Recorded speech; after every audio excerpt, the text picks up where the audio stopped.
Hello and welcome. I am Dr. Rohitashra Chaudhary, Associate Professor in Government Bombay College, Bikaner. In this presentation, I will explain mechanism of stomatal movement. इस प्रस्तुतिकरण में मैं रंध्र गति की क्रियाविधि के बारे में समझाऊंगा और क्रियाविधि को समझाने के लिए दो सिद्धांत के बारे में बताऊंगा. First theory is photosynthesis theory and second is starch sugar interconversion theory.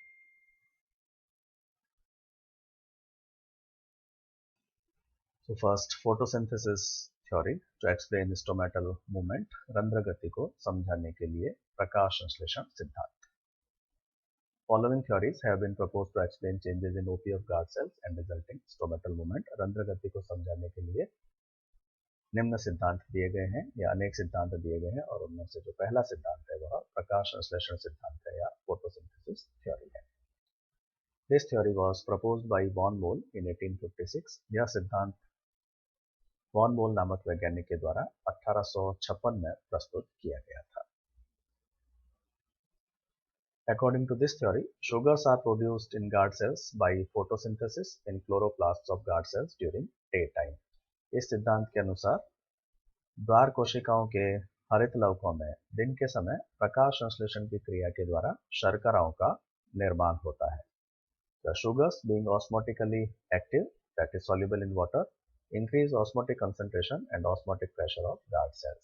शर्कराएं चूंकि परासरणी रूप से सक्रिय होती है क्योंकि यह जल में घुलनशील होती है, अतः शर्करा के निर्माण से द्वार कोशिकाओं की परासरणी सांद्रता में वृद्धि होती है और जिसके फलस्वरूप परासरण दाब के मान में वृद्धि होती है. तो यह वॉन मोल के द्वारा प्रकाश संश्लेषण सिद्धांत में बताया गया. ऑस्मोटिकली एक्टिव मीन्स ऐसा कोई भी पदार्थ जो कि परासरण दाब के मान में वृद्धि करने में सक्षम हो. An osmotically active substance is a substance which can increase osmotic pressure of a solution, जो किसी भी विलेन का परासरण दाब बढ़ा सकता हो. In other words, we can say that any substance which is soluble in water is an osmotically active substance. दूसरे शब्दों में हम ये कह सकते हैं ऐसा कोई भी पदार्थ जो कि जल में घुलनशील होता है वह परासरणी रूप से सक्रिय पदार्थ कहलाता है. And any substance which is insoluble in water, और ऐसा कोई भी पदार्थ जो कि जल में अघुलनशील होता है, that substance will be called as osmotically inactive substance. ऐसा कोई भी पदार्थ जो जल में अघुलनशील होता है वह परासरणी निष्क्रिय पदार्थ होता है. that is it cannot change osmotic pressure of the solution, अर्थात इसके द्वारा विलेन के परासरण दाब के मान में परिवर्तन नहीं किया जा सकता. फॉर एग्जाम्पल स्टार्च, उदाहरण के लिए स्टार्च जल में अघुलनशील होता है. Starch is insoluble in water and therefore it is osmotically inactive. इस कारण से स्टार्च परासरणी रूप से निष्क्रिय होता है और यह विलयन के परासरण दाब के मान को प्रभावित नहीं करता है. It does not change value of osmotic pressure of any solution. जबकि शर्कराएं चूंकि जल में घुलनशील होती है इस कारण से यह परासरणी सक्रिय होती है और परासरण दाब के मान को बढ़ाती है. Whereas sugars being soluble in water, they are osmotically active, and when they are present or their concentration is more, then there will be increase in osmotic pressure of the solution. तो जैसा कि पूर्व में बात कर चुके हैं कि द्वार कोशिकाओं में हरित लवक पाए जाते हैं और हरित लवक का कार्य प्रकाश संश्लेषण करना है. तो सर्वप्रथम यह माना गया कि दिन के समय द्वार कोशिकाओं में पाए जाने वाले हरित लवकों से प्रकाश संश्लेषण की क्रिया के द्वारा शर्कराओं का निर्माण होता है और इन्हीं शर्कराओं के उपस्थिति के कारण द्वार कोशिकाओं के परासरण दाब के मान में वृद्धि होती है. This results in entry of water into guard cells. जब द्वार कोशिकाओं के परासरण दाब के मान में वृद्धि होगी तो अंतःपरासरण के द्वारा द्वार कोशिकाओं में जल का प्रवेश होता है from surrounding subsidiary and other epidermal cells. यह द्वार कोशिकाओं में जो जल प्रवेश करता है वह आसपास की सहायक कोशिकाओं से या अन्य अधिचर्मी कोशिकाओं से प्रवेश करता है. And guard cells become turgid, और फलस्वरूप द्वार कोशिकाएं स्फीत हो जाती है. और जैसा पूर्व में मैं समझा चुका हूं कि जब द्वार कोशिकाएं स्फीत होती हैं तो ऐसी स्थिति में रंध्र खुल जाता है. The turgid guard cells therefore bend outwardly resulting in opening of stomatal aperture as explained in an earlier video. जैसा कि पूर्व के वीडियो में stomatal apparatus के बारे में जिस पर हमने चर्चा की थी मैं बता चुका हूं. However, this theory is rejected because of the following reasons. यद्यपि निम्न कारणों से इस सिद्धांत को स्वीकार नहीं किया गया. First, an increase in CO2 concentration around the leaves induces stomatal closure rather than stomatal opening. तो इस सिद्धांत के अनुसार प्रकाश संश्लेषण की क्रिया से शर्कराओं का निर्माण होता है और उसके फलस्वरूप द्वार कोशिकाओं के परासरण दाब के मान में वृद्धि होती है. इसका अर्थ यह हुआ कि यदि पर्ण के आसपास के क्षेत्र में कार्बन डाइऑक्साइड की सांद्रता में वृद्धि की जाए, CO2 कंसंट्रेशन इंक्रीज किया जाए, तो उसके फलस्वरूप प्रकाश संश्लेषण की क्रिया में भी वृद्धि होगी, क्योंकि कार्बन डाइऑक्साइड प्रकाश संश्लेषण के लिए क्रिया कारक है या सबस्ट्रेट है. तो CO2 कंसंट्रेशन बढ़ाने से प्रकाश संश्लेषण की क्रिया में वृद्धि होगी, और जब प्रकाश संश्लेषण की क्रिया में वृद्धि होगी तो अधिक शर्कराओं का निर्माण होगा, और अधिक शर्कराओं का निर्माण होने पर रंध्र और अधिक खुलने चाहिए, लेकिन होता इसके विपरीत है. So when CO2 concentration is increased around leaves, then it should result in increased photosynthesis and increased synthesis of sugars, and which should result in more stomatal opening. But actually what happens is opposite of this. वास्तव में जो होता है वो इसके विपरीत होता है. अर्थात जब कार्बन डाइऑक्साइड की सांद्रता बढ़ाई जाती है तो यह कार्बन डाइऑक्साइड की सांद्रता बढ़ने पर रंध्र खुलने के स्थान पर बंद होने लगते हैं. Stomata start closing when carbon dioxide concentration increases around the leaves. तो यह उपरोक्त सिद्धांत के आधार पर समझाया नहीं जा सकता. तो this stomatal closing in increased carbon dioxide concentration cannot be explained by this theory. Then second objection is that chloroplasts of guard cells are poorly developed and incapable of performing active photosynthesis. साथ ही अनेक अध्ययनों के द्वारा यह भी ज्ञात हुआ कि द्वार कोशिकाओं में जो हरित लवक होते हैं वह पूर्ण रूप से विकसित नहीं होते, या इस प्रकार से विकसित नहीं होते कि वह सक्रिय रूप से प्रकाश संश्लेषण की क्रिया कर सकें. अर्थात वह सक्रिय प्रकाश संश्लेषण करने में सक्षम नहीं होते हैं, और इस कारण से भी इस सिद्धांत को मान्यता प्राप्त नहीं हुई. Then second theory which was proposed to explain stomatal movement is starch sugar interconversion theory or starch hydrolysis theory. दूसरा सिद्धांत जो रंध्र गति की क्रियाविधि को समझाने के लिए प्रस्तुत किया गया, यह है स्टार्च शर्करा अंतर परिवर्तन सिद्धांत या स्टार्च जल अपघटन सिद्धांत. This theory was proposed by J.D. Saire 1926 and it was described in detail by Scott 1932. यह सिद्धांत सायरे नामक वैज्ञानिक के द्वारा 1926 में प्रस्तुत किया गया और स्कॉट ने 1932 में इसका विस्तृत विवरण प्रस्तुत किया.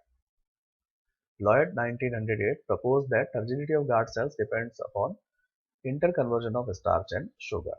सबसे पहले लॉयड नामक वैज्ञानिक ने यह संभावना व्यक्त की कि वस्तुतः द्वार कोशिकाओं की स्फीत अवस्था जो है वह स्टार्च और शर्करा के परस्पर अंतर परिवर्तन पर निर्भर करती है. अर्थात जब स्टार्च शर्करा में परिवर्तित होता है तो जैसा मैंने पूर्व में बताया, शर्करा परासरणी रूप से सक्रिय पदार्थ है, तो परासरण दाब के मान में वृद्धि होती है. When starch is converted into sugar, so as sugars are osmotically active, they increase osmotic pressure of the guard cells. And when sugars are converted back into starch, as starch is not osmotically active, osmotic pressure decreases because of decrease in concentration of sugar. तो चूंकि शर्करा जब starch में परिवर्तित होती है तो शर्करा की सांद्रता कम होगी, और स्टार्च चूंकि परासरणी रूप से निष्क्रिय होता है तो वह परासरण दाब के मान को प्रभावित नहीं करता, लेकिन शर्करा की सांद्रता कम होने से परासरण दाब के मान में कमी होगी. Loftfield 1921 observed that guard cells contain sugar during daytime when they are open and starch during night when they are closed. लॉफ्टफील्ड ने सर्वप्रथम यह बताया कि जब दिन के समय रंध्र खुले होते हैं तो द्वार कोशिकाओं में शर्कराएं उपस्थित होती है, और शर्कराओं की उपस्थिति के कारण परासरण दाब का मान उच्च होता है. और जब रात्रि के समय रंध्र बंद होते हैं तो उस समय द्वार कोशिकाओं में स्टार्च की मात्रा अधिक होती है, और चूंकि स्टार्च ऑस्मोटिकली इनएक्टिव होता है और जल में अघुलनशील होता है, तो इस समय द्वार कोशिकाओं के परासरण दाब का मान तुलनात्मक रूप से कम होता है. तो this observation was first made by Loftfield. यह प्रेक्षण सर्वप्रथम लॉफ्टफील्ड नामक वैज्ञानिक के द्वारा किया गया कि दिन के समय जब रंध्र खुले होते हैं तो द्वार कोशिकाओं में शर्कराएं ज्यादा होती है जिससे उनका परासरण दाब का मान ज्यादा होता है, और रात्रि के समय जब रंध्र बंद होते हैं तो द्वार कोशिकाओं में स्टार्च की मात्रा अधिक होती है। उसके फलस्वरूप द्वार कोशिकाओं के परासरण दाब का मान कम होता है क्योंकि इनमें शर्करा की मात्रा भी तुलनात्मक रूप से कम हो जाती है।